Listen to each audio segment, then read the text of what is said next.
పులివెందులు అంటే జగన్ అడ్డా. అలాంటి జగన్ అడ్డాలో కూడా వైసీపీ నేతల్ని కొడుతున్నారు, వైసీపీ సానుభూతి పని కొడుతున్నారని సాక్షిలోనే రాసుకోవాల్సి వచ్చినటువంటి పరిస్థితి.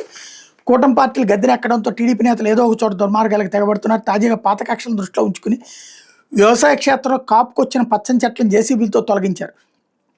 ఇదేమని ప్రశ్నించిన రైతు భార్యపై దౌర్జన్యానికి దిగి దుర్భాషలాడారు. వైఎస్ఆర్ జిల్లా పులివెందుల నియోజకవర్గ పరిధిలోని తొండూరు మండలం మల్లెల గ్రామంలో ఆదివారం దాష్టికం చోటు చేసుకుంది.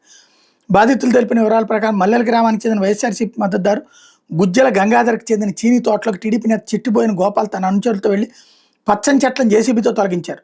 రైతు గంగాధర్కి టీడీపీ నేత గోపాల్కు మధ్య గత నుంచి రహదారి తగాదం. ఈ క్రమంలో 20 రోజుల క్రితం పులివెందులు రూరల్ సీఐ వెంకటరమణ వద్ద పంచాయతీ జరిగింది. సీఐ ఇరువురిని పిలిపించి వ్యవసాయ క్షేత్రంలో వాహనాల రాకపోకలకు ఆటంకంగా ఉన్న చీనీ చెట్లను కొమ్మలను తొలగించాలని సూచించారు. దీంతో రైతు గంగాధర్ వాహనాల రాకపోకలకు అడ్డంగా ఉన్న చీనీ కొమ్మలను తొలగించారు. అయినప్పటికీ పాత కక్షలను దృష్టిలో పెట్టుకుని రైతు గంగాధర్ ఆయన బంధువులు గ్రామంలో లేని సమయం చూసుకుని గోపాల్ మంది మార్బలంతో గంగాధర్కి చెందిన వ్యవసాయ క్షేత్రంలోకి అక్రమంగా ప్రవేశించారు. జేసీబీ సాయంతో చీనీ చెట్లను తొలగించారు. అక్కడ తాకుండా రైతు గంగాధర్కి చెందిన మరో చీనీ తోటలో మరో టీడీపీ కార్యకర్త రంపాలతో 20 చెట్లు నరికేశాడు.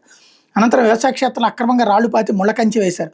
ఈ విషయం తెలుసుకుని రైతు గంగాధర్ వారి మమత పొలం వద్దకు వెళ్లి తమ తోటలను చీనీ చెట్లు ఎందుకు తొలగిస్తున్నారు ప్రశ్నిస్తే టీడీపీ నేతలు ఆమెపైన దౌర్జన్యానికి దిగి పరుష పదజాలంతో దుర్భాషలాడారు. ఘటనపై మమత తొండూరు పోలీసులు ఫిర్యాదు చేశారు.